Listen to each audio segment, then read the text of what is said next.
Good morning. This is the Eager Beaver Show. You are listening to a True North Eager Beaver Media Incorporated podcast.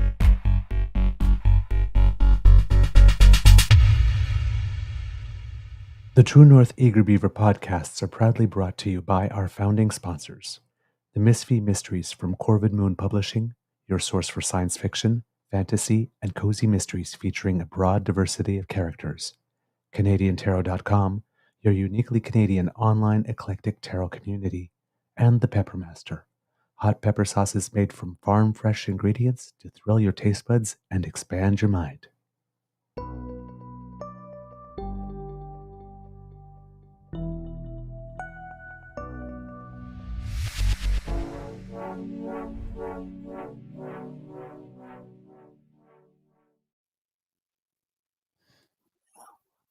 Good morning, and hello, kids, and welcome to Season 5 and episode number 409 of the Daily Beaver Morning Show here on 509. 509. Did I say 905? 409. 409. Oh my god, I got everything wrong. 509. So sorry, of the Daily Beaver Morning Show here on the Crier Media Network. Skidoo, skidoo, boo, boo. Yeah. Today, recording date. It's Friday. Of course it is. That's why I'm so cheerful. October. I'm all over the place. November 8th, 2024. And it is a very, very, very, very gray and overcast day here at the Ottawa Beaver Lodge. I am your host, the Eager Beaver, pronouns he, him, hey, Mr. Beaver, eh?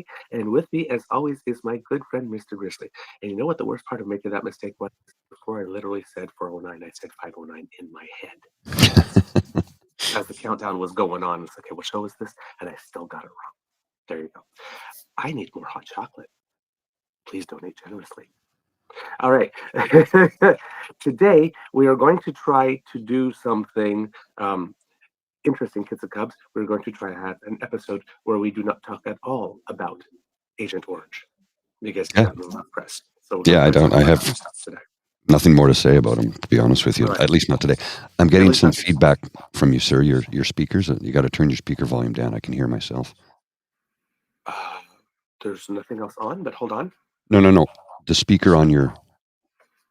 I hear my voice feeding back through your mic. Oh, okay. So just turn your volume down a little bit. Is that better? No, I still hear it. It's weird. Now? Still there. Okay. I'm almost down to 0 now. Yeah, don't worry about it then. Okay, sorry. All right, kids and cubs. I'm not hearing anything at my end. No. It's my... Of course you wouldn't hear it. You're hearing... Okay. What I'm hearing is when I speak, you hear my voice through your speakers. Your microphone is picking it up and feeding it back to me. Oh, that's what I'm hearing. I'm hearing my own voice. Interesting. Okay. All right, kids and cubs. One of the big bits of news yesterday is that Bloc Québécois leader Yves-François Blanchet actually came back to us after having reading the report.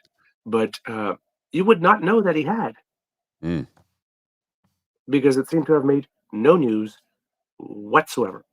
I saw it on Twitter. I've listened to every newscast on the hour. There was no mention of it. I listened to the half-hour newscast. There was no mention of it. I couldn't find a damn thing about it. So I went over onto the old YouTube to look at the clip of him speaking. One of the reasons for which it probably didn't get any attention is that he did his entire initial address in French. no English whatsoever. And there were two issues going on. There was he had read the report, but also it seems that the Senate did some, according to the Bloc Québécois leader, some pretty underhanded things with regard to the legislation on supply management that was in the Senate. We'll get back to that eventually here. But most people wanted to talk about that. So he actually delivered his statement about the actual report and nothing else. And well, you can't say too much. So the first journalist that took up the question said, well, since you can't talk much about it, let's talk about supply management. And not one single journalist, not one, in about 30 minutes of time asked a single question about Pierre or the report. Nobody was interested in the subject. Interesting. Wonder why that is. So if we're wondering if our media is getting together to give him another free pass yet again, it would seem so. Certainly looks like it anyway. Yeah. Now, since it was all in French, I took it upon myself, since I do have those skills, to translate the main portion that he said before the question and answers started. I didn't bother to do the translation of what happened in the question and answers because they didn't ask a question about this, even though there was some interesting content about supply management and all that kind of stuff. But Monsieur Blanchette came up to the podium yesterday and wasn't particularly enthusiastic, but was it really showed like, I have to do this, so let's do it. It was kind of the overall sort of prevailing attitude and mood behind his comments, and him knowing that he wouldn't be able to reveal all that much. I guess he kind of took that attitude and sort of infused it into the press thing. So, because Monsieur Blanchette has this incredible, I think pithy might be the word for it. I might be using it wrong, but way of presenting things. So he came up to the podium and basically said, well, the suspense is over.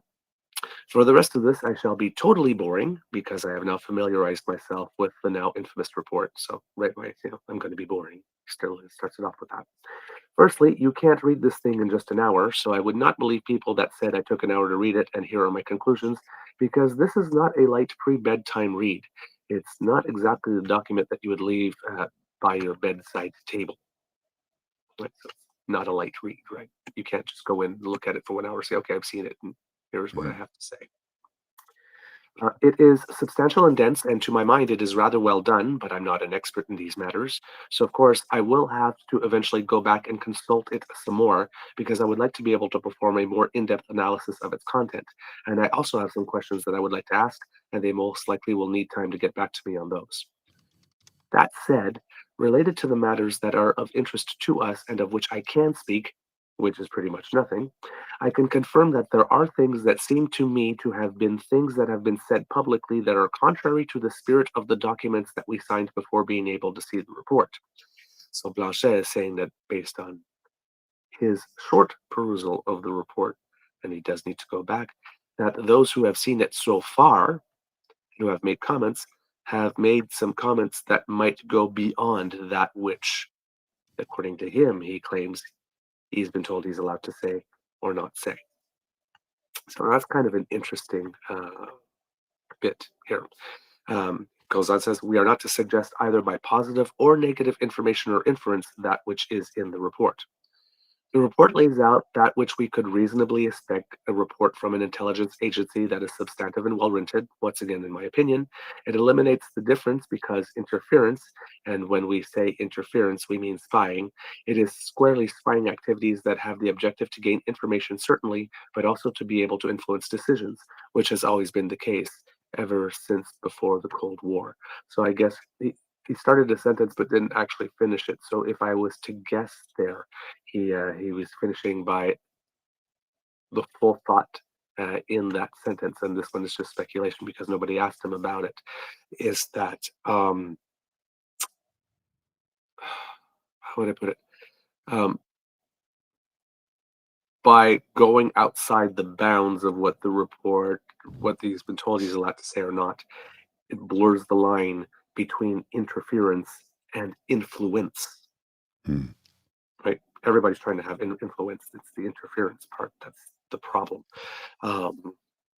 So, and I'm guessing by pointing that out, that he is suggesting that that's not something that should not be done, because I would suggest that the interference part is is substantive enough to not require the waters being muddied, or having the muddies water not being helpful to being able to deal with the first issue. The report here, clearly establishes that the Bloc Québécois is in no way whatsoever implicated in the matters of foreign interference, either as a witting or unwitting accomplice or a target. It further establishes without any equivocation that all party leaders have some thinking to do as to how to ensure that their caucus or not virtual candidates, but prospective candidates have not been either wittingly or not at the service of foreign nations. So once again, I noticed that the Bloc Québécois leader does what Jagmeet Singh did. We can't say anything, but I can tell you we're not involved in any way. Mm-hmm. Exactly. Which would seem to me to be probably one of those things that goes beyond the scope of that you probably should not be able to say. One is the other, Wasn't me, you just admonished. basically. Yeah, But basically yeah. wasn't me. So we got that part, that little bit of information did get out. So that was important for him to get out. Evidently, this comes with knowledge of that which the report contains, and again, given he, Pierre, is the only one, I will allow myself to point out Mr. Poilievre cannot take the dispositions required without having he himself received his security accreditation and familiarized himself with the report. So I will repeat that again, because Mr. Blanchet only had something to say about one person specifically with a name. Mm-hmm. I will allow myself to point out that M. Poilievre cannot take the dispositions required without having he himself received his security accreditation and familiarized himself with the report. So all the leaders seem to be unanimous that Pierre has some work to do, that he should be doing, and that he cannot possibly do if he does not go and get his clearance. This seems to be a unanimous conclusion among all party leaders. I can't say opposition party leaders because one of them is the government as well. The rest is obviously a collection of information that will obviously remain classified and must not be made public. I am sorry that I'm not able to be more distracting, was how he ended it. And then they asked him about supply management and all that kind of stuff. Now, the big news that he did somehow let slip while he was answering all the other questions that nobody picked up upon, it seems that his October 29th deadline to get an answer from the Liberals as to whether or not they're going to do that thing with OAS and that thing with supply management is not really all that firm. It seemed to hint in those answers that, well, I mean, we haven't made the government fall yet, so if we do get what we want, maybe. But then again, a journalist was asking him, well, I mean, you were only giving him an extra few weeks, and if it takes more time, and you're still giving him the same time, and what's in it for the Liberals, being able to live for 6 weeks more, or now 3 weeks more, like what's in it for them? Why would they? And he would not answer that in any way, shape, or form. Just listen, this is our position. That's the deal. They can dig or leave it. So Blanchette is trying very, very, very, very hard here, as I mentioned again, trying to place people in very uncomfortable positions. Problem is that Blanchet is now being put in an uncomfortable position, and we'll get to that too a little bit. He also says that it's ridiculous for anyone to imply that that the Bloc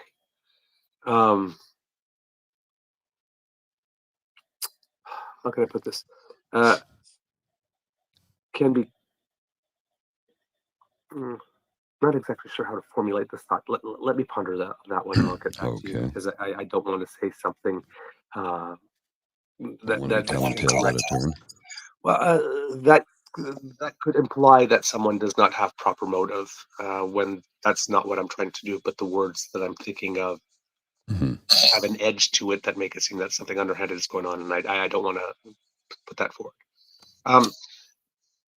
So yeah, not a single question was asked about what he had to say about interference. Everything was asked about supply management and a little bit about immigration because everybody's worried in the United States now that so and so has come in, whether or not that's going to lead to a mass immigration problem on the U.S. Quebec border. So those were the questions he was asked about. Following this, and it didn't take too long, Elizabeth May had something to say. She put out an official comment. And interestingly enough, because the Bloc Québécois leader has a lot of respect for Elizabeth May. Mm-hmm. He doesn't have time for many people, but he has a lot of time for her. And I think she quite likes him as well.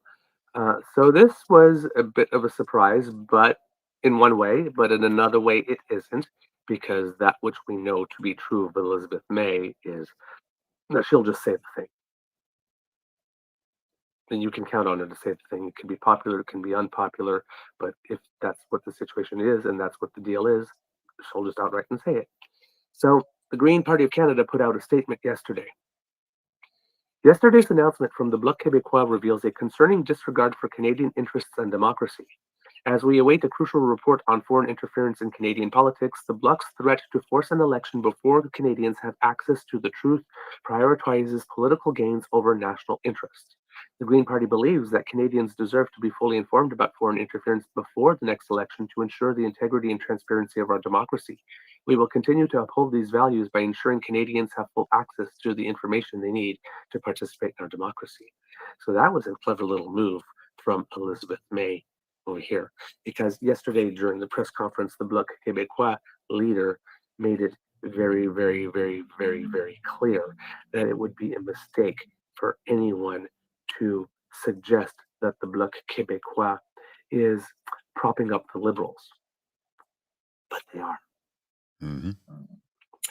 They blew their confidence motion, the one that they could use before Christmas, on something, on a motion to just get people to say that we as the House support the measures that the Bloc Québécois asked the Liberals to put in place by October 29th.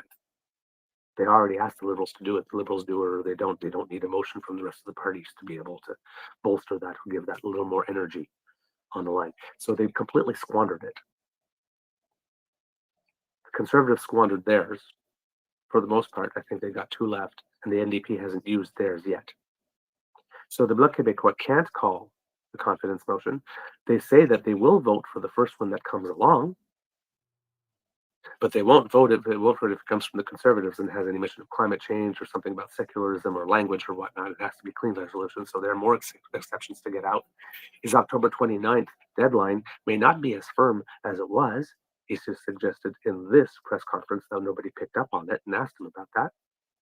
So that's kind of interesting. And he's still saying that he is willing to make the government fall at the first opportunity. But this foreign interference thing is very, very, very important. So Miss May noticed that and said, wait a minute, Mr. Blanchet. If you are now in a position to bring down the government at the first opportunity and say that you will vote against it, where are you on foreign interference then? Mm-hmm. So Elizabeth May is, I don't know if she ordered like Costco level, family size levels of body bags over Amazon over the last month or so. But she keeps on popping up to point out, yeah, clever little move you did there, buddy, but you forgot this. And she's doing it to everyone. She doesn't care. She doesn't care. So, go Liz. We support this. We very, very much support this. We very much support colleagues in Parliament speaking truth about other colleagues in Parliament, especially if the subject matter is our national security. We are all for it. So, Elizabeth May, keep on doing what you do, please. Now, Supply management. It would seem that we have a few shenanigans going on in Parliament, particularly in the Senate. Now, the Bloc Québécois leader seems to want to blame Liberal senators in the Senate Mm, for that, but there are technically no Liberal senators, so I'm not exactly sure how this argument of his is working. I don't know. But according to the CBC here, this is from Janice McGregor.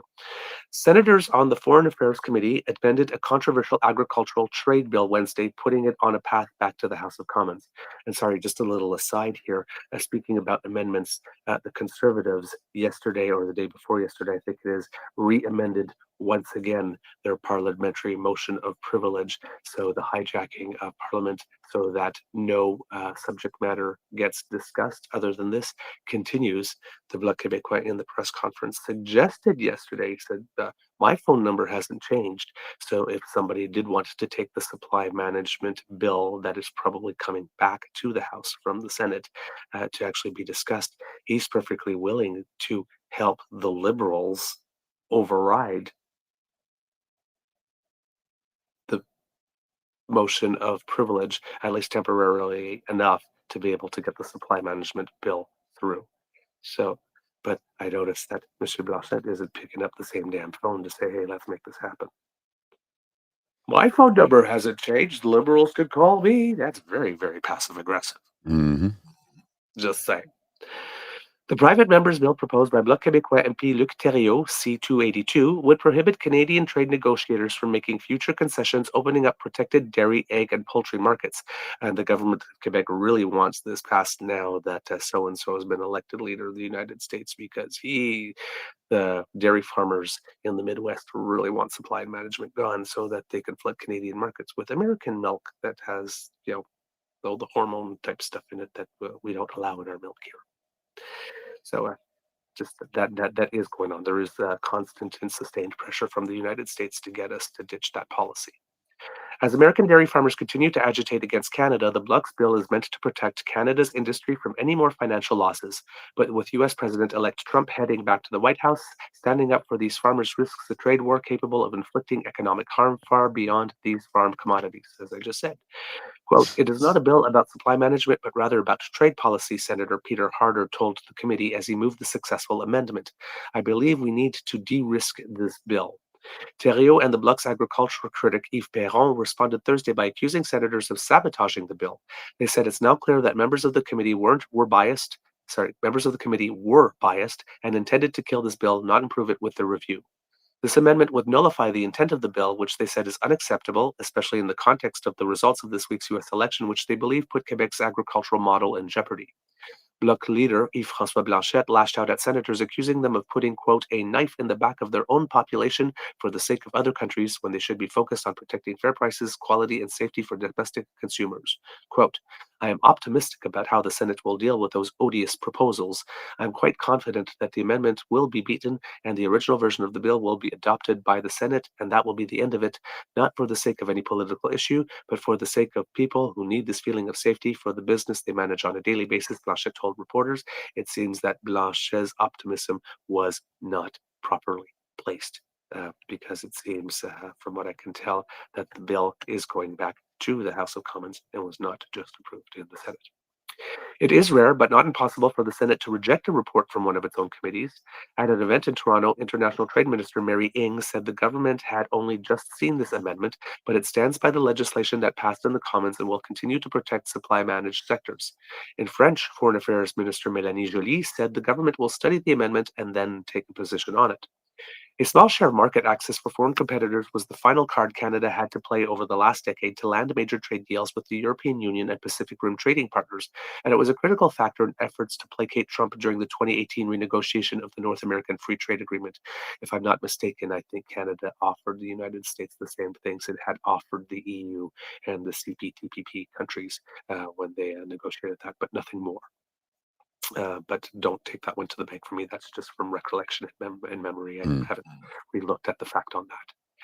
Harder's amendment neuters C-282 by making its prohibition on new concessions inapplicable to pre-existing trade agreements like the revised NAFTA, and a renegotiation of an existing deal like the upcoming review of the Canada-United States-Mexico Agreement, or a treaty negotiation that's already underway when this bill comes into force, such as Canada's ongoing talks with the UK, where access to the cheese market is a sticking point.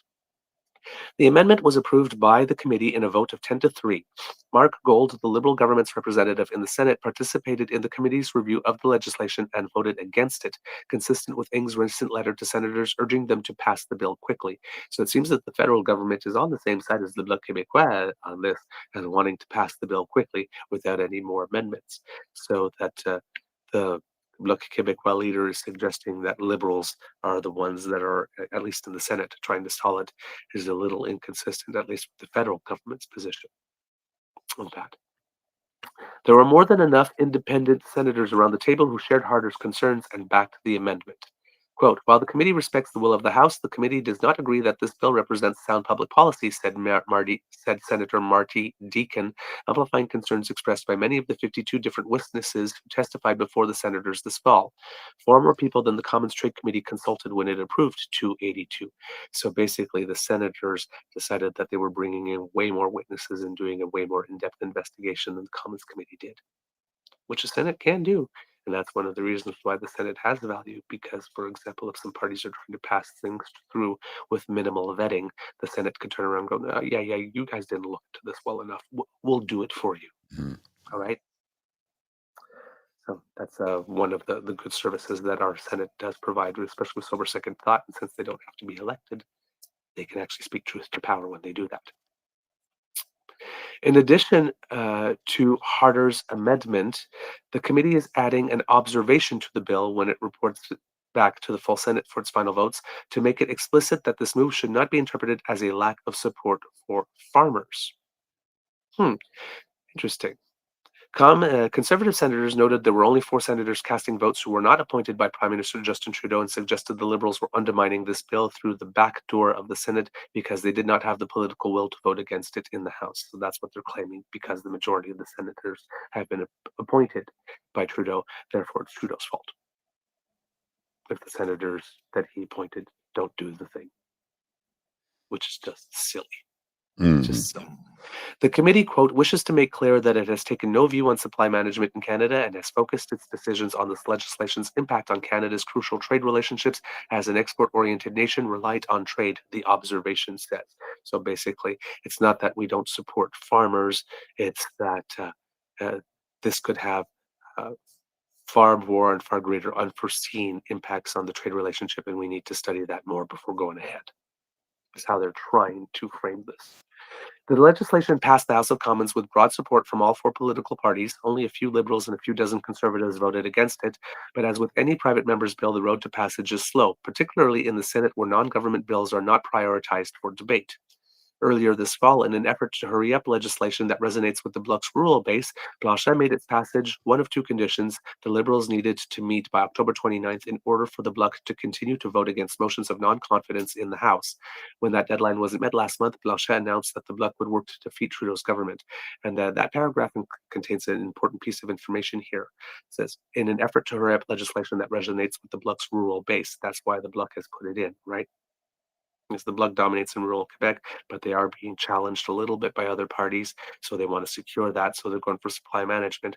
And then the OAS thing is because, well, separation, the concept of separation, is supported principally by older Quebecers, a lot of them who have now reached the retirement age, because the first referendum on separation was in 1980. So we're talking 40-something years ago. So when they were young, idealistic 20-something-year-olds or 30-year-olds back in the day when they voted we in 1980, well, now they're 70-something-year-olds, and or before 70, and they would love that extra 10% top up to the OAS. So yeah, they're seeing things differently now, right? These 2 subjects that Blanchet picked are not accidental. They directly relate to core constituencies with which he is trying to curry favor in the province of Quebec. Because Blanchet, he had the government by the short and curly, so he could have asked them for anything. Mm-hmm. And I think that Quebec has aspirations much greater than an extra 10% contribution to OAS for people 65 to 74 and supply management being protected. But he didn't ask for any of those things. I don't see this going through. I Yeah, mean, but that's what I'm saying. It's like, is he trying to prop up the liberals? Because I mean, it seems to me that if he wasn't trying to prop up the liberals, he would ask for something big, like, for example, federal government sanctioning of their secularism policy, mhm. for example, which he knows the federal government can't do. Right. Well, But he didn't ask for those things. so So that's why that's why people are wondering, like, this. Well, are you actually trying to prop him up because you spoiled your confidence motion thing, and there's lots of exceptions to a bill that you absolutely will support to take down the government at the first opportunity, but not like that, and not like this, and not like that. And who now knows? there's this to go along with it as well. You certainly didn't nail him to a corner. Well, and what did he read in the report, right? What did he see that he made him go, oh, maybe we'll yeah, okay, this is different now. Mm. So his It, public facade is still that he's willing to go now. But mhm. all the little moves that he's making behind the scenes kind of seem to indicate, no, maybe we should let this parliament last for a while and see what happens to that little fucker Poilievre. Which I Well, am perfectly fine with. let's. I want to just comment in the chat that I saw earlier, and I'm going to start it by showing you the clip that they were referring to. It's the "Is Up." This is from This Hour Has 22 Minutes. The "Is Up" sketch. And we'll address that, and then I'm going somewhere with this, so just bear with me. Here's the "is" from This Hour Has 22 Minutes. Okay, so here's the reason I showed you that, because A, yes, it's very funny, and it's prescient, and it has a point. But the reason I showed you that is because the Liberals have decided to fight fire with fire. They're doing it a little bit more subtly, and it's specifically coming from the Prime Minister. In the House of Commons just the other day, every time he was asked a question, he responded, and he ended it. Well, just watch this. This is 54 seconds. It starts with Pierre Poilievre, and then it goes to the Prime Minister, and here we go. Whoops. That helps if I share the actual image. I find if I put it on the screen, it's easier to see. We understand why Donald Trump wants to take Canadian jobs, but why does this Prime Minister want to help him? The right honourable Prime Minister. Mr. Speaker, when we successfully renegotiated NAFTA and protected Canadian jobs, protected steel workers and aluminum workers, protected our supply managed sectors and agricultural workers, protected Canadians from one coast to coast to the coast, from coast to coast to coast, the leader of the Conservative Party at the time referred to our approach as dumb, Mr. Speaker. Successfully standing up for Canadians is not dumb. But you know what is dumb, Mr. Speaker? Refusing to get your security clearance so you can actually protect members of your caucus, so you can protect Canadians, get the briefings necessary on national security. So that happened yesterday. And every time he got up to respond, and again and again, he hammered that home, that same message. Get your clearance, get your clearance, get your clearance.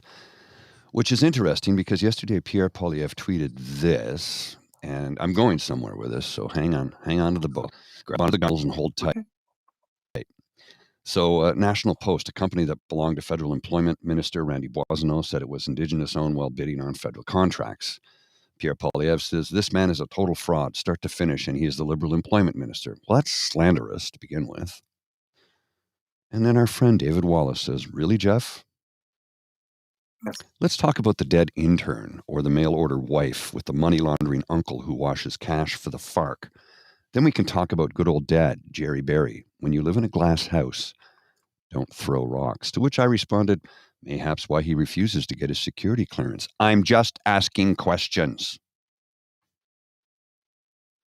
It's all related. I think Michael Chong kind of spelled it out for us. Well, they might use that information of a sexual nature. What? He can't get his clearance, which is why he refuses it, because he knows that. Yes. And he knows that he's going to get it by right if he wins the prime ministership. Exactly. Yeah. As I mentioned before, he's literally doing the same thing on security clearance that Trump did on revealing his taxes in the States. Mm-hmm. That's why the Liberals, the Bloc, the Greens, and the NDP need to get together and pass a law. Don't berate, legislate. make it law that leaders of political parties that have a seat in the House of Commons must get their security clearance, or they can't be party Period. leaders. That needs to be law. Make it such that the prime minister, yes, and make it law now that the prime minister no longer Automatically. gets security clearance by right, just by virtue of the fact of being the prime minister.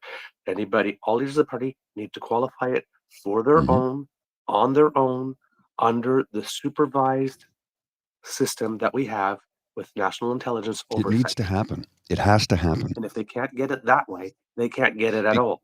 There cannot Exactly, be a because here's the thing, like right now, we potentially have, as the leader of the loyal opposition, we potentially have a compromised individual by a foreign government because he refuses to get his clearance. He has an excuse, but it's a bullshit excuse. The excuse has been debunked 100 times by people much smarter and in much higher positions of power and authority than I. He refuses to get it because he's compromised. We know this. We know he's compromised. Why would you continue to refuse? We know he's compromised. To what level? We don't know. But it needs to be put into law that in the future, and including right now, effective as of, let's say, January 1st, 2025, you have to pass a security clearance if you are a party leader, period.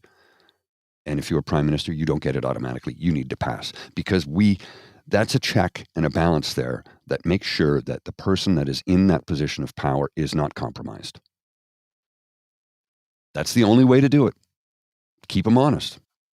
You got to close It's a the loophole that cannot be there anymore.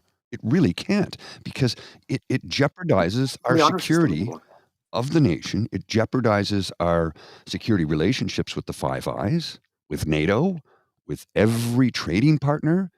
Who's going to trust us if the leader of the party that wants to be the next prime minister refuses to get his security clearance?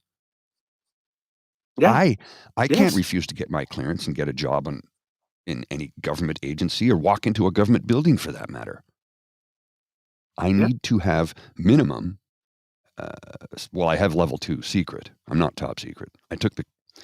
I filled out all the forms, and by the way, I filled out more forms to try and get a $750 welfare check than I did. I had more. Let me start that over again. I had to answer more personal, deeply probing questions to get a $750 welfare check that I never got because I didn't need it because I got a job in time and I had friends help me out.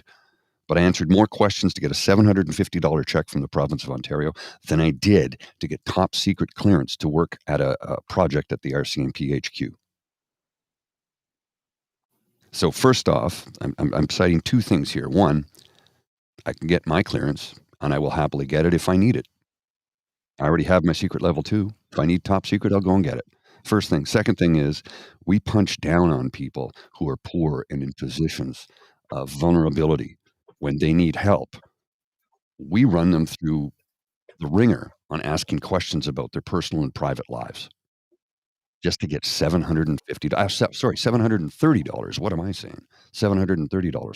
And that $730 was in 2012, and it's still the same amount today in 2024. But, cost of living hasn't gone up or anything, right?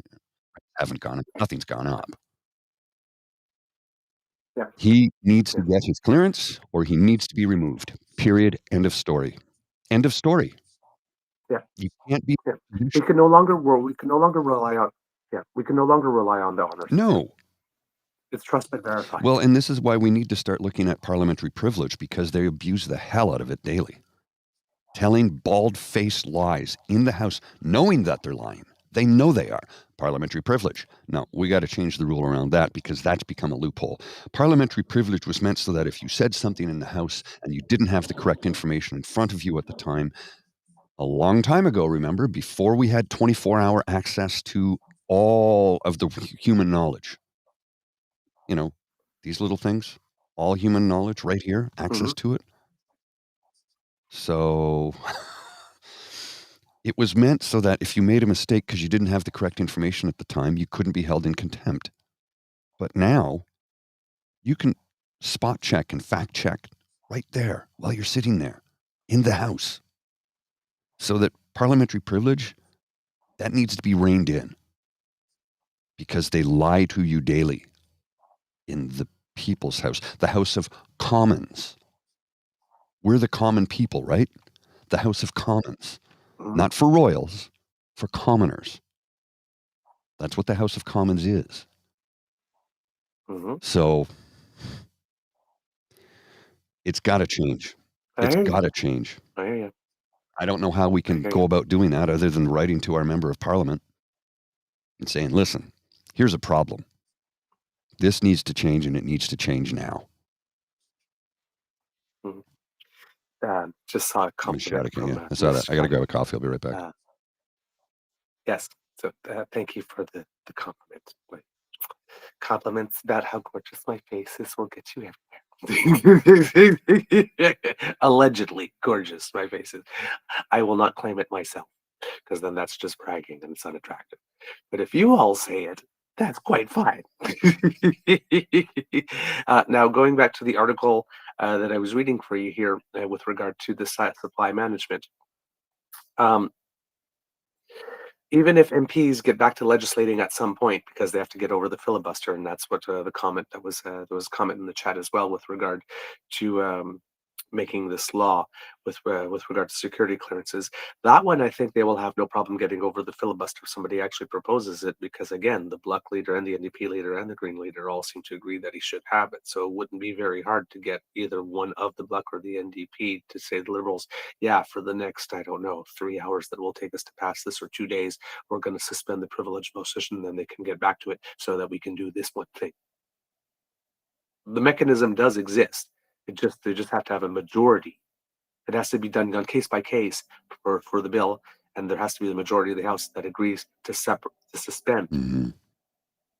And that's the other question where we're asking: does the Bloc Québécois really want to get rid of the Liberals? Because if they really want to get rid of the Liberals, well then they would stop the filibuster so that they could get back to the work of actually making sure that they get rid of the Liberals. Well, and But they're not. Blanchette, no, sorry. He does not like Pierre Poilievre. I mean, not at all. he doesn't like him. And he doesn't like Jagmeet Singh either. He doesn't like him personally. He doesn't. No, he doesn't. Monsieur Blanchette is of the mind that if he can't be Prime Minister of Canada, and he has no desire to be, because of Jagmeet Singh, Poilievre, and Trudeau, he much prefers Trudeau, a fellow Québécois. Well, this is the thing. This is the thing. He knows that there's nothing in it for Quebecers if Pierre wins, and there's even less in it for it if Jagmeet Singh wins. But in a province that has a secularism bill, what are the odds that the majority of the population is going to vote for a prime minister that's wearing a turban? Let's be honest. And it's the second most populous province. So the NDP has a pretty steep slope to climb in that province with Jagmeet Singh as the leader. So, yeah. Monsieur Blanchet doesn't have much love for either of the two. Definitely prefers Trudeau over the other two. So is not really in a rush to replace a Trudeau with a Poilievre, because there's no way that that's going to be good for Quebec. Right.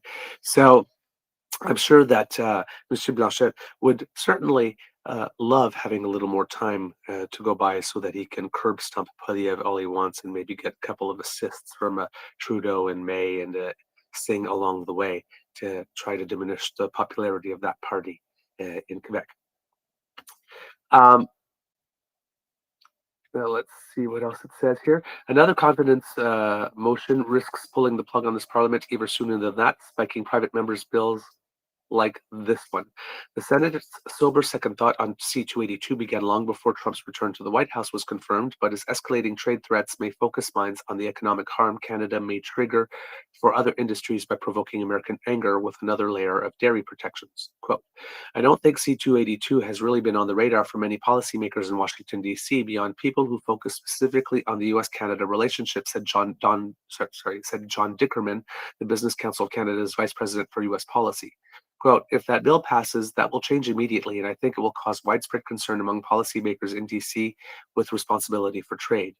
Concern is probably too conservative a word to use there. It could possibly be an emergency for this U.S.-Canada relationship going forward, particularly in the context of how the mandatory review of the new free trade deal that was newly negotiated between Canada, the United States, and Mexico is looked at.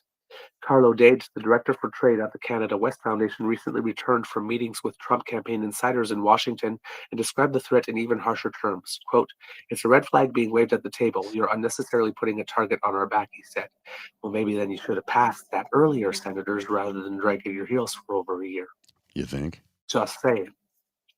The Biden administration has triggered a series of disputes over the way Canada is administering the tariff-free dairy quotas under CUSMA to the benefit of its domestic processors. Quote, "We pulled the fast one on the author of the deal, and now we've gone back to put it in legislation to keep our ill-gotten gains." That's a polite reading from the Americans. If you want to get out a bunch of four-letter words, you'll come closer to how they feel about this, Dade said. So it seems that we really, really did negotiate well the first time around with the current government. Mm-hmm. Just saying. The Americans are going to demand concessions. Not only did we, in their perception, trick them by promising access that wasn't there under the first negotiation, then we turn around and we prevent correcting that mistake. New Zealand locked in a similar dispute over Canada's alleged non-compliance with the Comprehensive and Progressive Trans-Pacific Partnership, which opened Canada's dairy market to Pacific Rim partners. Quote, "There are other countries that are going to jump in with the Americans, so for folks who are looking to win favor with the Americans, beating up on Canada may give them an easy leg up," Dade warned. Inu Manak, a trade expert with the Council on Foreign Relations, said current trade disputes are signs that under CUSMA, the system is not working to everyone's satisfaction. Quote, "The Trump administration sees everything as transactional, right? And so for them, it would say, look, you have to put a stop to this, and they will call on the prime minister to do just that," she said. "I think that the Trump administration would be very vocal about this.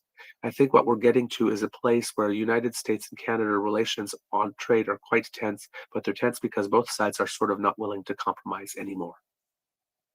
So, supply management just got a little bit more complicated with the election of the new government south of us.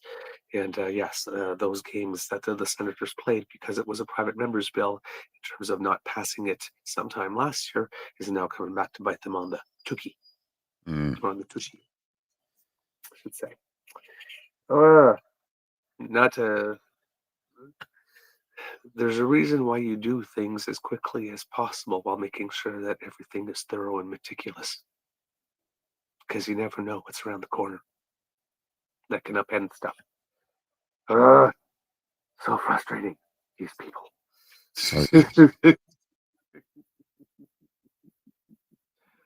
All right. Let's see what else do we have here. Yeah, that was the amendment of the bill. So I think that's most of the stuff with regards to Blanchet and the Bloc today. Do you have anything else, Mr. Grizzly? There's a few things that were on the back burner here that I had considered bringing up, but I mean, I think I'd like to get David Wallace back on the show to have a little deeper discussion with him about his most recent tweet that I read to you earlier and what he knows, because I've been reading about this for a long time now. The intern who died while he was working for Pierre Poilievre, the $10,000 payoff. There's a lot of greasy, dark things that occurred there. I think the young man was only 23 when he passed away. Okay. So I'd like to get David Wallace on the show at some point to get a little bit more into the weeds on that. Without having some more of that information, I don't really want to delve into it too much. I'd like to have more information. Yeah. I would like to get, I'm very, very interested in that aspect of the story, but Yes. I know that we're also like just a small two-person thing, and even though we incorporated to make sure that we don't lose everything that we own, these types of conversations usually need to be vetted through a team of lawyers before we have them. This is the thing. Yeah, no, I wouldn't. So we would have David Wallace, and we would record the episode, and then we would have it, reviewed. Yeah. And, you know what I'm saying? Yes, we would have to, but yes. There's something there. But yeah, we should probably try and see if we can do that. Yes. There's what I'm saying is there's something there. There's something to it. He refuses to get his clearance. Michael Chong said something that was very incriminating, for want of a better term. Right. When he made that comment and this story keeps coming back up again, right? So it's like, yes, there's smoke there, which leads me to believe there's a fire happening as well. And I really would like to get to the bottom of it as much as we possibly can, because Canadians need to know this, number one. And number two, the leader of the loyal leader of the opposition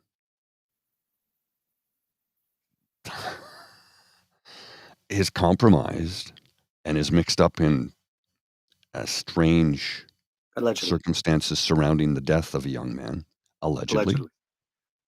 If he is, I said if he's mixed up, allegedly he's mixed up. I don't, you know, there's a lot of smoke there. Yeah. There's a lot of smoke there, and Canadians need to know about this, because if this is the case, and if he is compromised by a foreign government, which we're all led to believe that he is, we know that India interfered with the leadership of the party. So yeah, there's a lot of dirt there, man, and people want to have this guy in power as prime minister. Yeah. I'm right with you. I'm yeah. You know, until somebody debunks these rumors or alleged stories, because you know you'll have people go, well, what about the 14-year-old girl? No, that's been debunked a million times. That never happened when it comes to Trudeau, and it never happened. And Poilievre even brought it up in the House of Commons once. It's like, excuse me, why did he really get fired from that account? Yeah, he brought it up obliquely, but diagonally. But he did. He didn't get fired. He left. He left. He wasn't fired. He left. That's the thing. And they all these accusations, none of which have a scintilla of evidence to back it up. Yes, and he left for reasons having nothing to do with what is being alleged. Correct. According to the actual director of the academy. Correct. So on the record, by the way. Yes. Now, there are two other stories that are going around that are somewhat a little related and still related to everything that we said a bit today earlier, if we're looking at the aspect of a government potentially falling or being made to fall by opposition parties in Parliament. This is from Rachel Ayala from CTV. Sparks flew at a parliamentary committee Thursday as MPs questioned Canada's Democratic Institutions Minister about a widely opposed provision in electoral reform legislation that seeks to delay the next fixed election date by 1 week. Testifying about Bill C-65, the Electoral Participation Act, Public Safety and Democratic Institutions Minister Dominic LeBlanc faced a barrage of questions about the government's proposal to move the next fixed election date from October 20th, 2025 to October 27th, 2025. The Liberals have said the One-Time Canada Election Act carve-out is to avoid conflicts with fall holidays, including Diwali, as well as local elections in Alberta. Though postponing the vote by even 1 day would also have the knock-on effect of securing pensions for 80 MPs first elected in 2019 who wouldn't otherwise qualify if they lose their seats before hitting their 6-year service mark on October 21st, 2025. By the way, kids and cubs, one of those MPs happens to be the leader of the Bloc Québécois, Yves-François Blanchet, and most of his caucus. If you will remember, when Yves-François Blanchet became the leader, right before that, the Bloc Québécois had a couple of years where they went through like 3 or 4 leaders in a very, very short amount of time, and then tried to take a step towards the right instead of its traditional left, and that really did not work out for them. So they had only like 13 seats or something like that, and then Blanchet came in and got the seats back up. The Bloc was on the verge of being completely annihilated until Sachi Curl delivered the election to Blanchet in the last debate. Correct. Yes. They were nowhere. They were having a very, very hard time. And she basically gave them mouth to mouth during that debate. But yes, Blanchet himself and all his team also would not qualify for the pension if we went to an election on October 20th. Correct. But on October 21st, they do.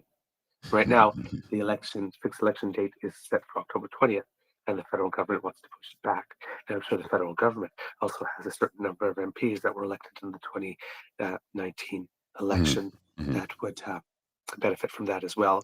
Mr. Singh benefits a little earlier than that because I believe it's in February that he becomes eligible. So he's not let's talk about that for a second. But it's very interesting that for all the comments that are made about the Bloc Québécois, the NDP leader not wanting to do a damn thing until he gets his damn pension, particularly by Pierre Poilievre, who's had his for a long time, has absolutely nothing to say about the Bloc people getting their pensions, though. Funny how that is. Because he needs votes in Quebec. And he knows he won't get them. Here's the other thing, too. He talks about Jagmeet Singh's pension. Jagmeet Singh's pension is about $66,000. Pierre Poilievre's is about $230,000 indexed to inflation, so it just increases year over year as needed. Jagmeet Singh was independently wealthy before he ever got into government. Right. Jagmeet Singh doesn't need the pension. He doesn't need it.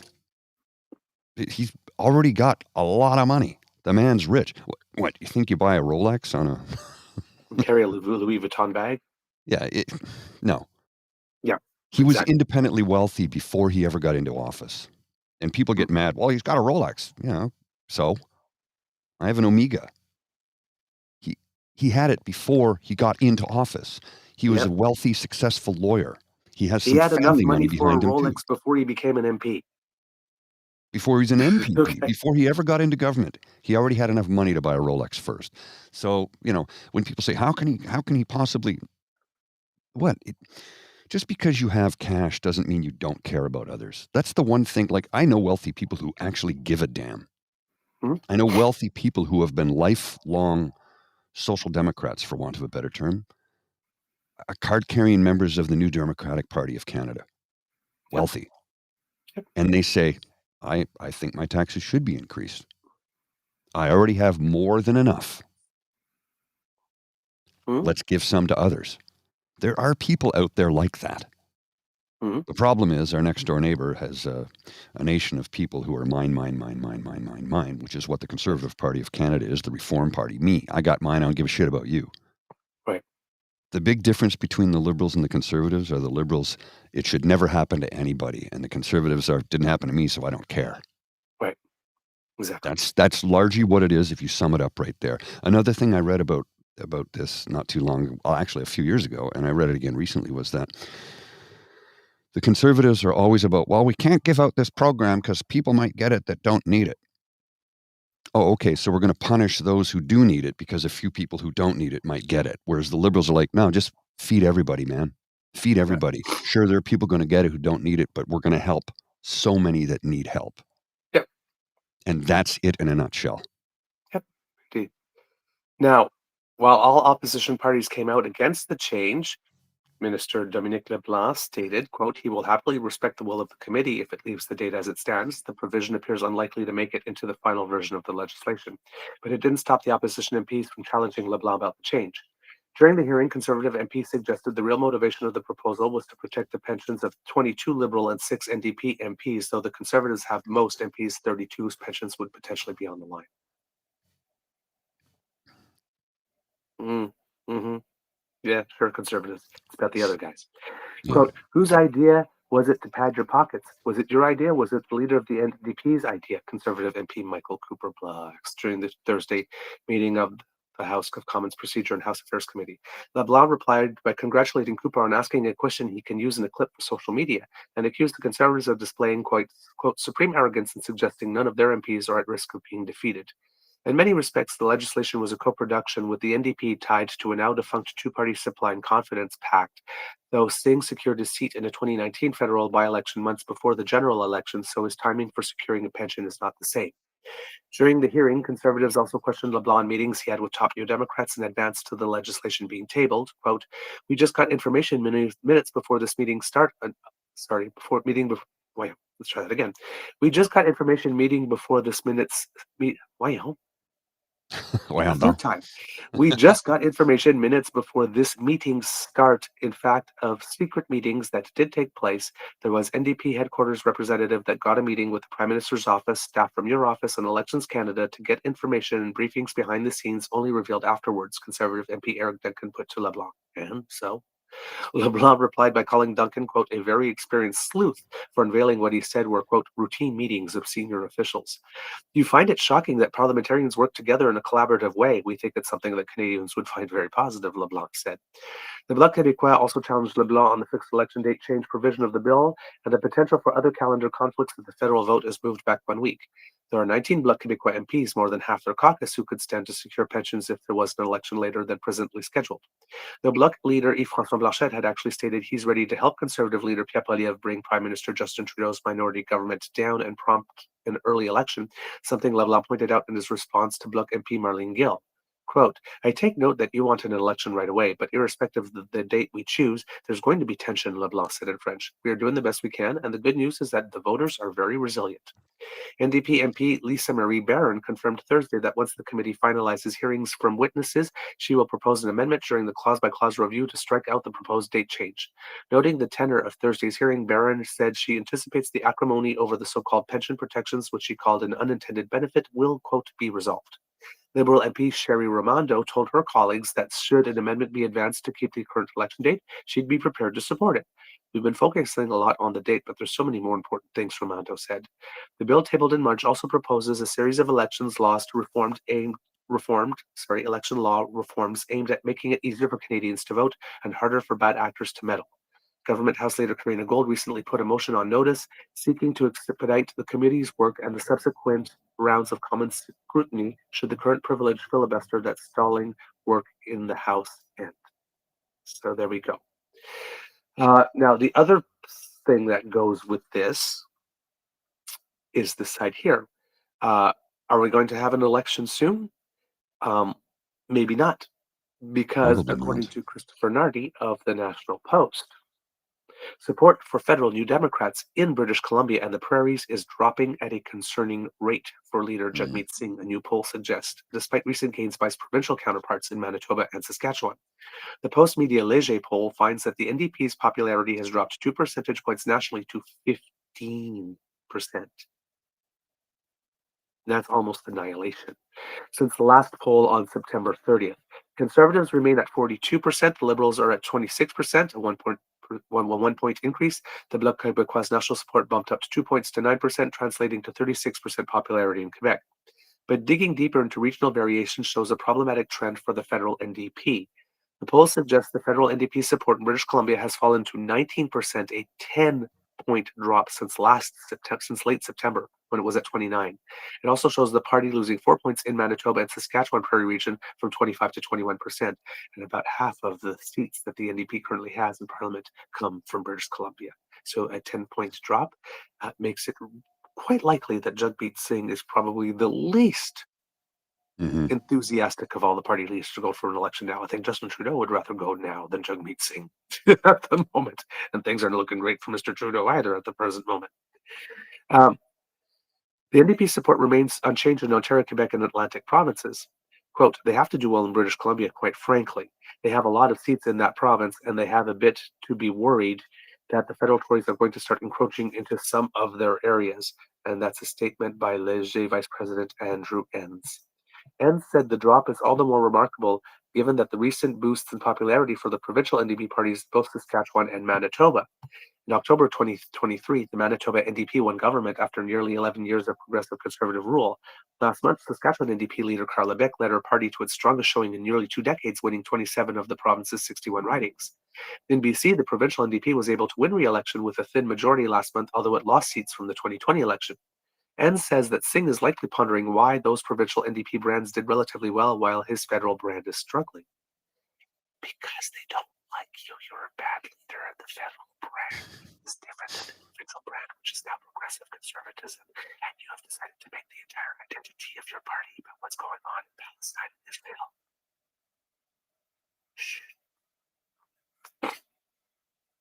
Maybe that's why.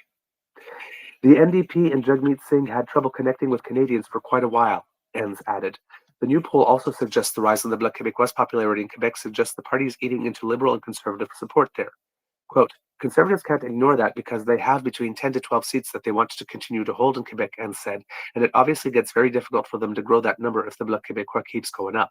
But I also think that the Liberals have to be a little nervous about that as well, because that probably starts to put some of those suburban Montreal seats that the Liberals hold in play. The Liberals' fear is likely compounded by their by-election loss in the Montreal riding of LaSalle and Verdun to the Bloc in September. Still, over the last 4 months, polls are showing Liberal support slowly trending upward after roughly a year of stumbling, Enns said. That uptick has come largely at the expense of the NDP, while strong levels of conservative support have remained virtually untouched, which doesn't augur well for Jagmeet Singh because he took this big gamble, thinking that it would help him replace the Liberals in the minds of Canadians as Canada's progressive option, and it seems that that has not happened. So again, questions about whether Mr. Singh will still be leader of the party come election. are rising with this poll here. It's I Quote, don't think he's going to survive it, to be honest with you. I don't think so. You Not know at what it this is? news. And one of the things that you and I have talked about on this program many times is the fact that he keeps pulling from the bottom of the Conservative Party deck of cards when it comes to politicking. Yep. You know, We already have a party denying. campaigning like that. Yeah, We don't need to. we don't need it. Why are you doing that? Constantly blaming Justin Trudeau, Justin Trudeau for things that are responsible by provincial premiers, like healthcare. He does it all the time. And then blaming the prime minister for things that he has no say in the matter, like the price of groceries. Unless we nationalize the grocery chains or enact price controls to cap the costs of things, which is not going to happen. Yeah. That'll never happen. As much as I would like it to happen, it'll never happen. You know, price caps, because too many powerful people in this country pull the puppet strings of our political powers, and like it or not, every single one of them is beholden to somebody else. Indeed. Every single one of them is beholden to a wealthy individual somewhere who is dictating, whispering in their ear what they want and don't want. I don't care who disagrees with me on that. It's a simple fact. Everybody is compromised to one degree or another, because to get to that position, you need to make deals with people. You need to make deals with people you wouldn't have a cup of coffee with just to get to that position sometimes, because they're the ones who have the power to put you in that position. Mm-hmm. And I know this because I've had friends who've worked on the Hill. I have friends on the Hill now, and I've had former friends that are members of Parliament right now. We don't speak anymore for obvious reasons. And I remember years ago I was at a party, and a young man who was getting ready to start as a page, because he was a political science student. Mm-hmm. We're at a party in August, and he's getting ready. I can't wait to get in there, and really, I'm going to make a difference. And a year later, I saw him at the same party, and he was like, he looked 15 years older. He was jaded. The joy and the spark in his eyes was gone, because he saw what's really there and how it really works. And he recognized that when I had told him, I said, well, keep that spirit alive, but I think you're going to see some things that you're not going to like and you can't do anything about. And you'll discover people that you wouldn't have a cup of coffee with, that you have to make deals with. He's like, no, it doesn't work like that. I'm like, okay, no problem. I was about 15 years older than him, so I understood it. And a year later, he was like, you were so right, dude. I'm like, I know how it works. I don't like it, but what can I do? I'm a working class stiff. I take no pleasure in sharing this with you, but no, I take no pleasure in sharing this with you. None. Zero. I wish it weren't like that, but it is. It is. They're all beholden to somebody else who is more powerful. And we don't even know who they are, because they sit in the shadows. But they have all the money and all the power. Mm-hmm. Yep. So, though the uptick in support for the Liberals is coming largely at the expense of the NDP, while strong levels of Conservative support have remained virtually untouched, quote, the Liberals don't seem to be at this stage of the game chipping away at any sort of Conservative voters, which at some point has got to start to happen if the Liberals want to stay in government. If you're the Prime Minister, you're not out of the woods by any stretch, but if nothing else, it probably bolsters the Prime Minister's message to his caucus that, look, we are making progress. There remains, quote, significant dissatisfaction with Prime Minister Justin Trudeau's government, the poll shows. Only 27% of respondents said that they were satisfied with the current Liberal government, while 68% said that they were dissatisfied. The polling was done between November 1st and 3rd with a sample of 1,549 Canadians via an online panel. While margins of error can't be applied to online panels, the probability sample of this size would be plus or minus 2.44% 19 times out of 20. Now, this also presents something that's very interesting as a situation, because there are some lessons if we look at what happened in the United States recently, and we look at this, and we look at the state of where people are, the parties are in Canada with regard to polls.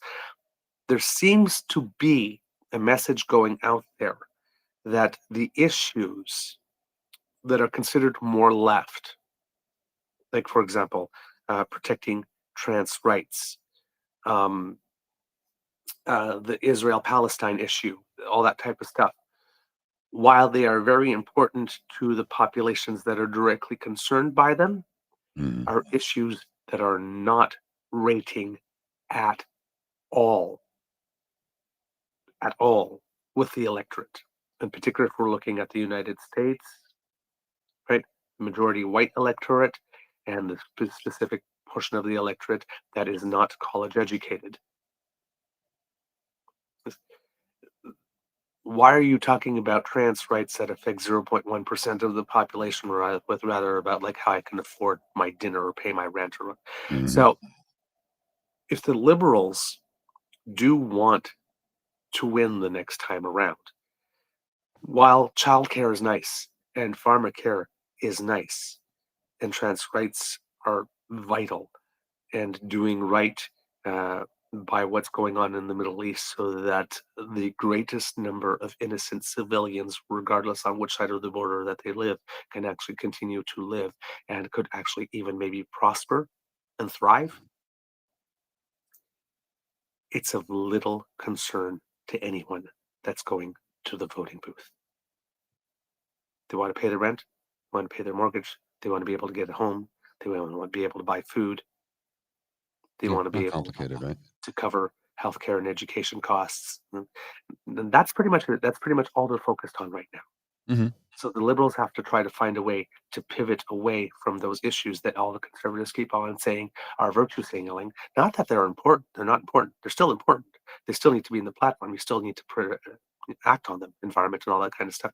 But what they really need to put forward and talk about all the time is not about how Pierre is unacceptable and how Pierre's no good and how Pierre will destroy the country, but on what their actual offer is to make your life more affordable. And anytime talking about anything other than that,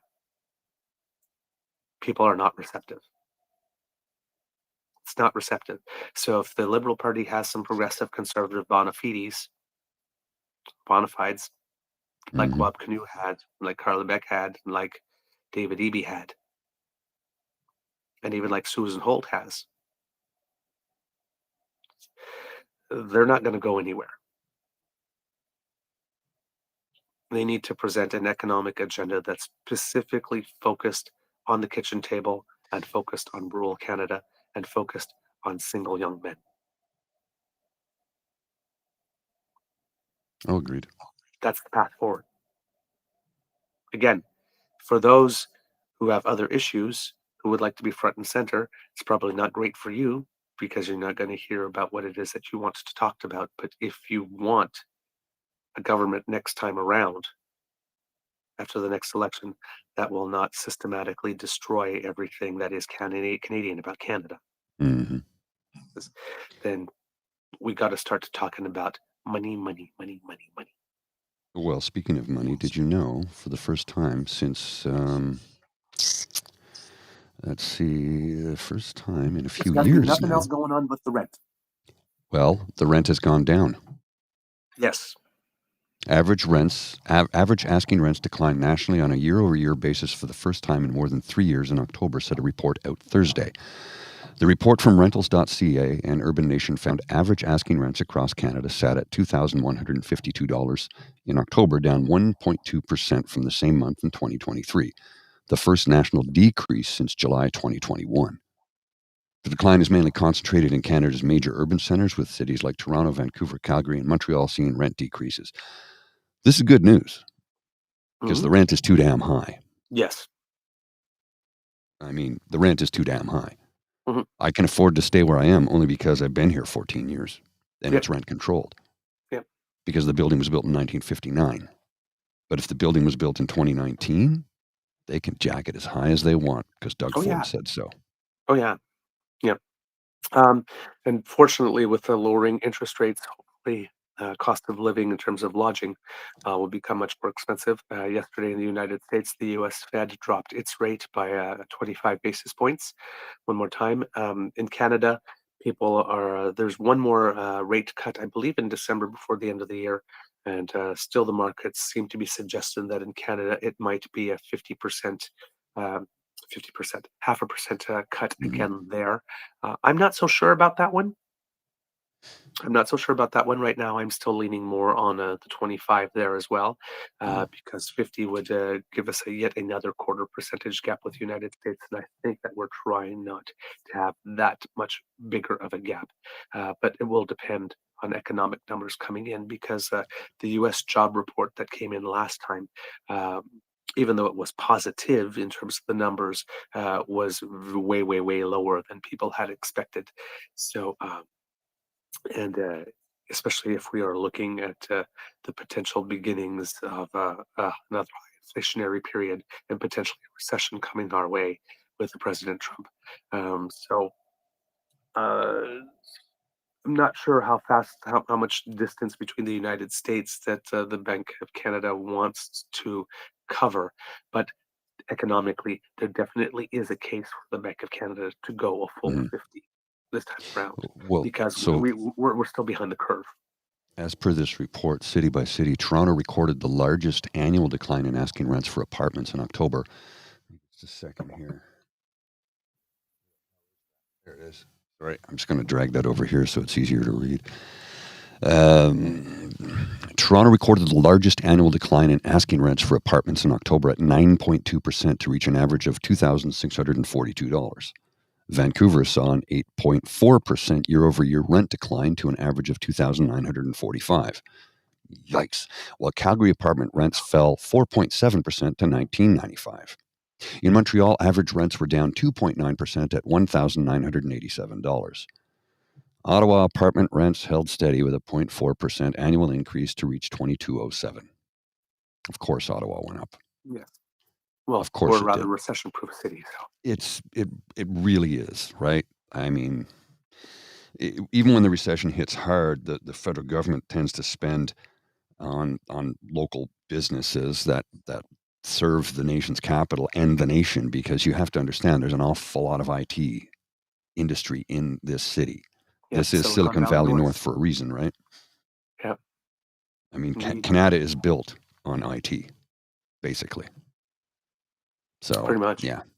You know, I mean, there's other industries in this city, of course. There's people, nobody manufactures anything. I'll go, what, drywall, nails, tools? Where do you think that comes from? We manufacture that stuff here. Yeah. Mr. Grizzly, do we have a show? I believe we do. All right, kids and cubs. That's the end of this episode of the Daily Beaver Morning Show. We hope that you love listening to us, because we love making this for you. Now, remember that sharing is caring, and word of mouth is priceless. So please tell your peeps and poops all about us, because we love it when you do. Now, if you'd like to support us in other ways, like, for example, trying to make sure that you don't miss an episode, well, you don't have to, because we have the Ray Girl, who has sponsored our pod page. You go to podpage.com/the True North Eager Beaver, lowercase letters with a hyphen between each one of those words, either using those lovely digits on those lovely hands or your voice prompt command to do so, or you scan the QR code that just appeared under my chin. That will bring you right there. And when you go to our pod page and click subscribe, that way, when we have something fresh off the bandwidth, it comes directly to you. And again, to our audio listeners, I'm so sorry. I had managed to get us exactly caught up so that you were on the date, and then I got sick. And I did nothing. So I'm back a couple of episodes behind again, but I will get you caught up. Thank you again for your patience. Kevin, it's like I literally, the day after I got caught up, I got sick. So so I still have some extra work to do, but I will get you your episodes, I promise. If you would like to support us in other ways, then you need to make like Kit Elaine and surf yourself on down to the True North Eager Beaver Media Incorporated YouTube page, where we have some buttons for you. If you click them, the like button, the share button, and the subscribe button, well, that gets us a whole lot of happy. And, well, of course, we know that you love to make us happy. So thank you so much for doing so. We really appreciate it. Plus, it really helps us, get to more visibility and all that good stuff, which helps us generate income. So we thank for your help. Now, if you would like to help us generate income a little more directly, then you can scan that QR code that's by Mr. Grizzly's head, and that will bring you to our tip jar at our coffee page. That's coffeeko-fi.com/eagerbeaver. lowercase letters, all in one word. If you go there, you will find our tip jar. If you can leave us a little contribution there, we would be very, very, very grateful, because we do incur costs to bring this show to you. And any help that we could get with writing those off would be quite appreciated. So thank you for your consistent generosity. We are very, very grateful for it.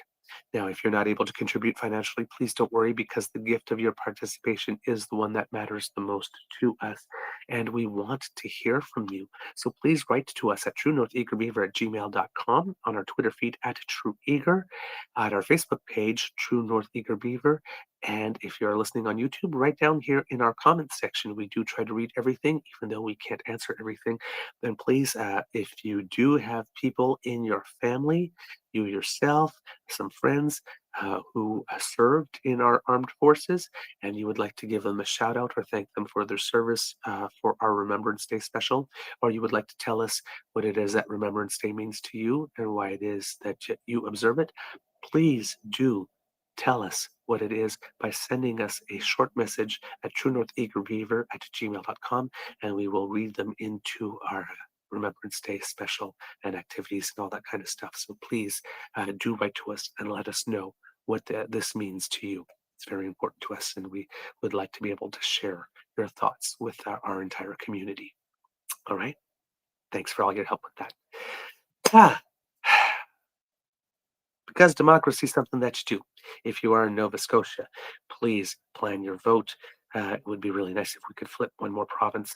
And I know that there is a lot of dissatisfaction with Mr. Houston from the progressive sides, but I know the progressive side kind of has to determine whether or not they are going to support the Liberals or the NDP right now. It still seems to be a battle to figure which one will be the alternative of choice at the moment. But hopefully you will figure that out soon, and then all coalesce around it in order to get rid of another conservative government that is severely underperforming expectations. It can be a tough world out there, kids and cubs, so please be kind to and gentle with yourself. Mr. Grizzly, some words of wisdom, please. I don't know if these are directly words of wisdom, but Uncover the News, I have a caption on the screen. It says, "I wonder what is going to happen when the U.S. refugees start to come in." You know what? For the first time in our history, we might actually have refugees from the United States of America. Yep. And accept them, because if you are gay or trans or a documented immigrant, like, we're about to see some serious blowback. I've already seen pictures of individuals on college campuses saying, "Your body, my choice." Forever. Yeah. I've already seen that. Yeah. It's like, do they know what they did by electing this man? I'm also reading lots of stuff about he cheated. There's the fixes. I'm like, okay, settle down about that. Okay. I don't want to get into the conspiracy waters on that. There are votes still to be counted. There's still things going on. And yes, if there's any sort of malfeasance, there will be an investigation. I mean, Rachel Maddow kind of chummed the waters on that one, but then again, it was his own words. We don't need any more votes. We have all the votes. We're good. We have all the votes. Don't worry. Just vote for us one time. You won't ever have to do it again. I'm like, what? I don't know if there's anything to the steal in this case. I really don't. And I don't even want to get into the conspiratorial waters on that. If there's any malfeasance, the investigation will take place. They will dig it up.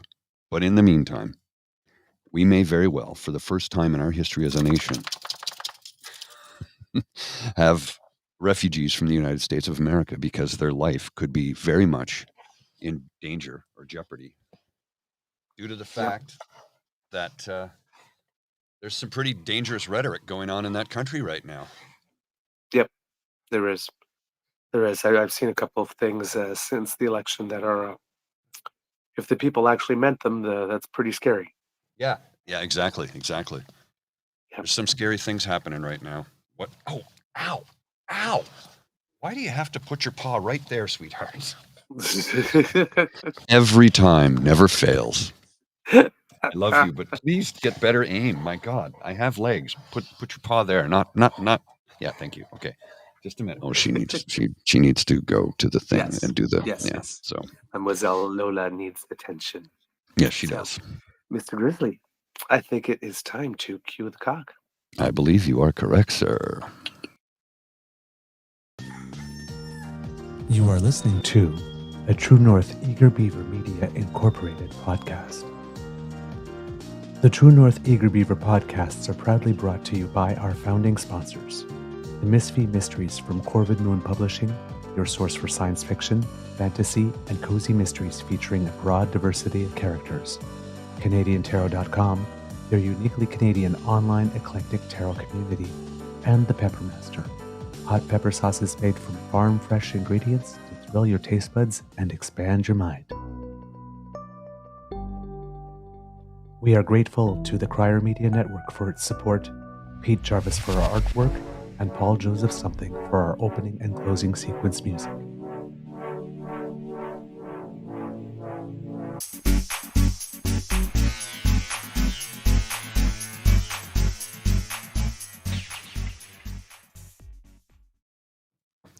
We haven't got time to get into this today, but I did want to show you a photograph I shot just yesterday, the day before, I can't remember when I shot this, walking down Elgin Street while I was out with Lola. And this is a truck, an LED cube van. So it's got LED video screens on the sides and the back. Ottawa's energy production cap will tell the feds to scrap the cap, Alberta. And it had the alberta.ca at the bottom. You can't see it there. I had to crop the photo to take out people and license plate numbers and that, but and the entire board of AIMCO, which is what Daniel Smith wants to use to run the Alberta pension plant, they just fired the entire board. So they want to get out of the CPP to start an APP from a board that has lost billions. Yeah, I know. I can't make it up. I'm listening to some stuff because the latest episodes, by the way, if you're from Alberta or interested in all things Alberta, the latest episodes from our friend Nate Pike to the Breakdown Alberta. Holy shit. Please go check them out, the last 2 or 3. There are lots of revelations about Skybox Smith, and there's a lot of revelations about what's going on with how a lot of this new rights stuff is a lot of smoke and mirrors once you start getting into the details of the actual wording in the fine print. So I'm listening to that and taking some notes, and hopefully we'll bring that to you over the next few days. But holy crap. By the way, we didn't report on it, but she survived her leadership review with 91.5% of the vote, which makes it kind of obvious that she had no need whatsoever to throw trans kids under the bus. So she just did it for shits and giggles. Well, and that 91.5% was only people she allowed to come in and vote on it, apparently. Well, yes, indeed. As an Easter egg for you kids and cubs, I bring some good news about Canadians who make us proud. Number one, and these are all tennis players. Gabrielle Dabrowski, who is was Canada's best tennis player in doubles on the female side, top 5 in the world, is playing in the actual tour finals right now. At the end of the year, the top 8 doubles teams get together for a tournament where they play against each other, and Dabrowski with her partner Aaron Ratliff of New Zealand finished first in pool play and are currently playing their semifinal right now. And right now it's a close game. They're in the first set and they're tied 6-6 in a tiebreaker. So far losing the tiebreaker 3-1. Also, Denis Shapovalov, who has had a very, very, very rough year. Last year and this year, he had gotten all the way up to 10 in the world and then dropped out of the top 100 with injuries and just bad play and lack of confidence. Things have been picking up around the end of the year, and he's now really back into the top 100 solidly, and maybe has an opportunity to get into the top 60 with a couple of more wins this week. But he managed to get himself to the semifinal of a tournament in Belgrade. So he's coming back slowly and surely, which is nice because we've missed him over the past year. And Rebecca Marino, who also has had a very tough year because she had climbed up to number 38 in the world and also dropped out of the top 100 and is trying to get herself back in there. She's at about 112 right now. Had a great come from behind win yesterday. She was down 5-2 in the third set and then turned it around in order to keep advancing at tournament that is going on in Midland in the United States, looking for a good result there to get her closer to the top 100, because that means immediate and automatic acceptance into the Australian Open, which will be there in January. So there's a lot of people at this time of the year that are trying to get extra ranking points to make sure that they don't miss the tournament, and she is one of them. So great performance. And then again, all our up and coming juniors and new professional players that, the ones that are like lower in the rankings, between 200 and 300 and even lower, between 300 and 1,000. There's several of them that over the past like 2-3 months have just been tearing it up. There were people that weren't even ranked in the top 1,000 at all, that all of a sudden are now like in the top 700 of the world, and they just came out of nowhere. So there's a lot of names coming up in Canadian tennis that you're going to hearing a lot about over the next 2 or 3 years, Canadians, and I am following them for you so that you can hear about them before you actually hear about them on TV. But our program is doing really, really, really well. And we have to send some congratulations and good luck to our female tennis team, who is going to be competing in the Davis, not the Davis Cup, the Billie Jean King Cup, trying to defend their title. Bianca Andreescu will not be competing this time around, but Marina Stukicic, who was instrumental in our win last time, will be returning. And for the men's side, it will be the week after that. It seems that Felix Auger-Aliassime will not be competing in that one. Milos Raonic will be coming back. But since Milos was announced, Gabriel Diallo has lifted himself into the top 100 in the world in men's. So maybe he'll be playing a couple of singles matches too. So it'll be interesting to see if the Canadians are able to either defend their title in the case of the women, or get back to a higher level after the Canadian men lost their title last year. But they're both still in it, so go Canada, go. All right, that's all I got. We'll see. Have a beaverific weekend, and we'll see you on Monday. And it looks like we will have a pubcast. Yes, we'll have a pubcast tomorrow. And so we'll see you tomorrow. We'll see you tomorrow. No politics, just pub chat.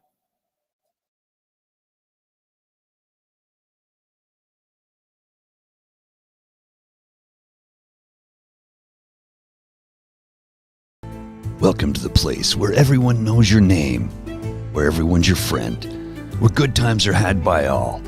Sit back, relax, pour yourself a beverage and enjoy our company. I know we'll certainly enjoy yours. Welcome to the True North Eager Beaver Pubcast. Once a month, we gather at the Lieutenant's Pump at 361 Elgin Street in downtown Ottawa, Canada's capital city, bringing you joy and happiness all day long.